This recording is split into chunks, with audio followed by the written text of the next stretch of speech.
Hello there, welcome to the Perfume Experience. My name is Rodney and hope you all are doing good. Welcome back to another video, and today I'm going to do a full detailed review of the fragrance from the house of Hasan Oud called as Amber Oud. Now it comes in this beautiful presentation, which is a wooden box that comes, and then there is the gold plating or that is there on the right at the top to tell you that it is Amber Oud. And if you kind of open up this particular bottle or the vial or the case, which is a very nice good looking case, I'm a big fan of these wooden cases. They look really nice, classy as such, so really nice ones. And then you are presented with this beautiful juice that you can see, which is a nice dark brown juice, and it's got this Amber Oud written right at the top on the top of the bottle. Okay, so the bottle looks really nice, and by looking at this juice you should understand that this is going to be a very potent fragrance, right? So we're going to talk about all of that in this particular video, so let's get going. So the first things to know is that Hasan Oud, which is managed by Hassan Siddiqui. Now this brother has been in the Middle East for a few number of years, right? So that is where he kind of got very acquainted with fragrances, and I think so because of that experience of him, he understands how Middle Eastern fragrances are to a great extent. So if you look at all of the fragrances that we have from his house, like golden oud, silver oud, and Arabian mukallat and amber rose and all of that, they have got a very predominant signatures of the Middle Eastern type of perfumery, and this I feel is one of his masterpieces in terms of how this particular fragrance is kind of created, right? Now if you dive into the notes of this fragrance, like you will notice that there is a lot of woody elements, which is sandalwood, you have rosewood, and then you have agar wood, which is basically oud, right? So that is one element. Another, so this element of these fragrances, which is your woody elements like your sandalwood, rosewood, and the oud, brings a nice woody element to this particular fragrance. Okay, the second part to this is the basically the incense notes, which a lot of Middle Eastern fragrance people like. So in this particular case, you have myrrh, you have raisin, you have amber, and a cup. I think you also have labdanum as well on this particular fragrance. So that is another element which is there, right? To finish off, this particular fragrance also has got a musky element, and which is there from the musk, and there is a earthy element that's coming from patchouli, right? That is in terms of how the broad category of scent profile or the notes on this particular fragrance. However, okay, now if you apply this particular fragrance, what do you get? Okay, so let's so this comes with this dipstick, and you don't need a lot. I would say that when you are applying this particular fragrance, be very careful not to apply a lot. I think a few dabs is just good enough, and the moment you apply, you kind of get a very nice good oil stain that you kind of see this way, and you can just wipe it off or rub it off to get that opening of this particular fragrance. Now the moment you put it on, you get a very strong opening of that ambery element, okay, because there's a lot of those incensey, raisins and myrrh and all of that, which also bring in a smoky element.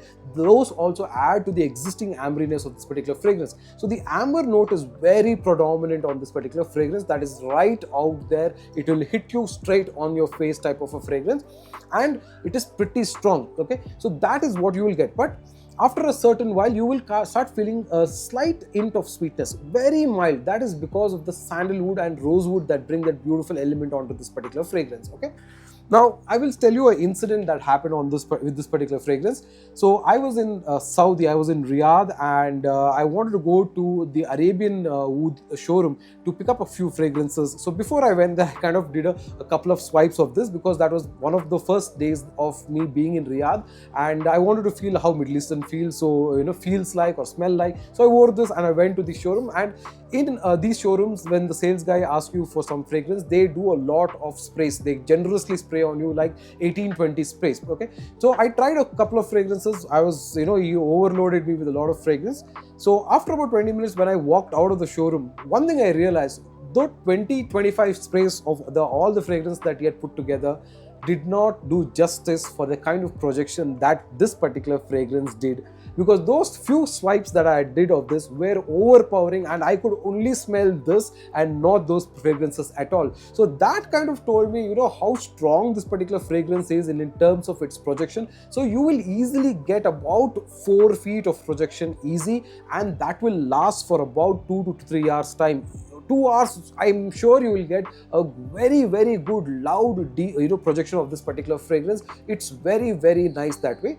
Last thing I would say, this will easily do a 8 to 10 hour or even 12 hours easy if you do it on your apparels. On your skin, you will have this fragrance for a long time, easy 8 to 10 hours you will have, as during the 10th hour and all, it will start becoming a little light. Okay, now on the whole, like I said, at the top it opens with this ambriness, and because of that oud, it continues to be that very nice, gentle type of a oud. It's a very mellow, smooth oud fragrance, not the barnyardish, not the skanky type of oud. It's just very smooth, very woody. Because of the ambriness of the fragrance, it becomes more of an ambery type of a fragrance. Okay, now aside to that, you start feeling that musky element, and the patchouli's earthiness is something that you will keep feeling a little lighter on the fragrance, and the smoky elements is something that you will always constantly get.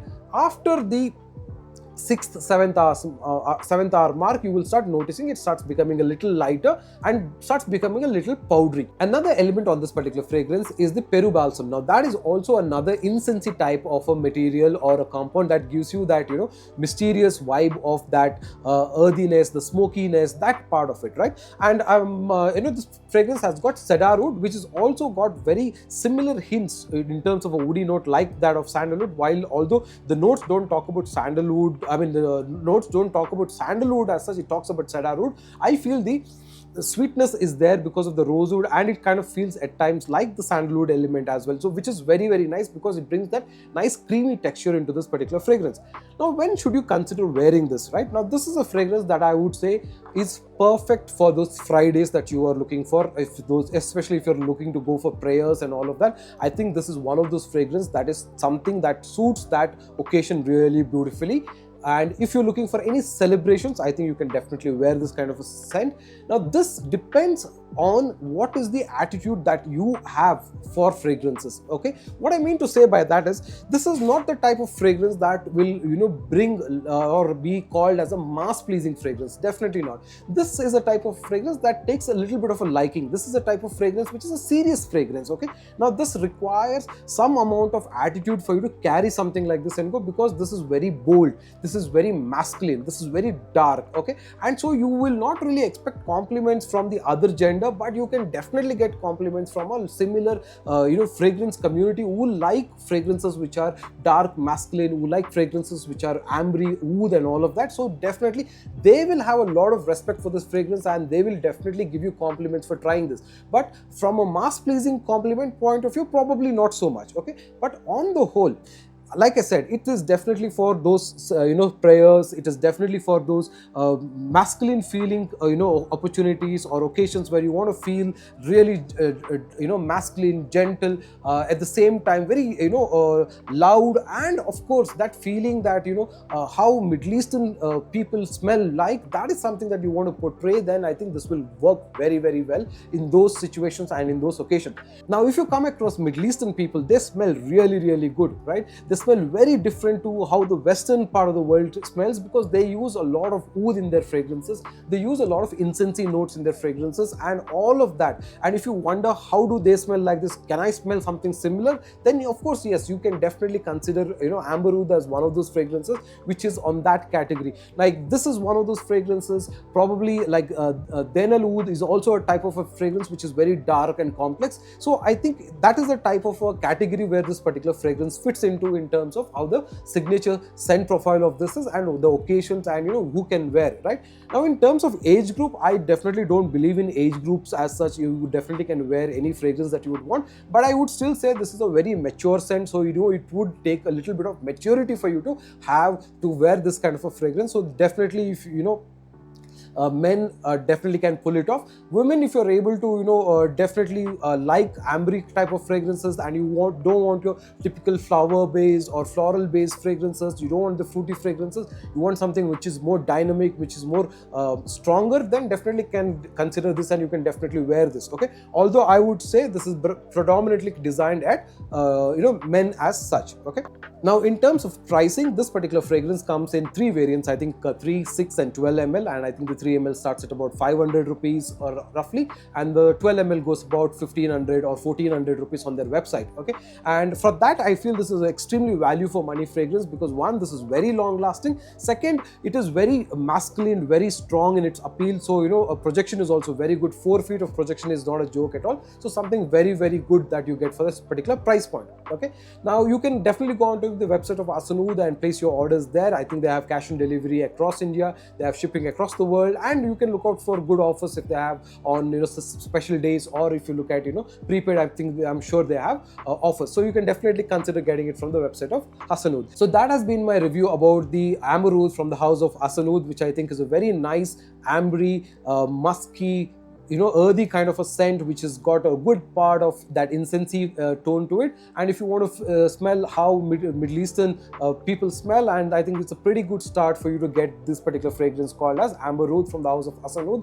And you can clearly see the expertise that Hasan Bhai has in terms of fragrance on this particular one, right? So that has been my quick review of Hasan Oud's Amber Oud, and watch out for more videos coming on the Perfume Experience. You're watching the Perfume Experience. My name is Rodney. Until another time, take care. Bye now.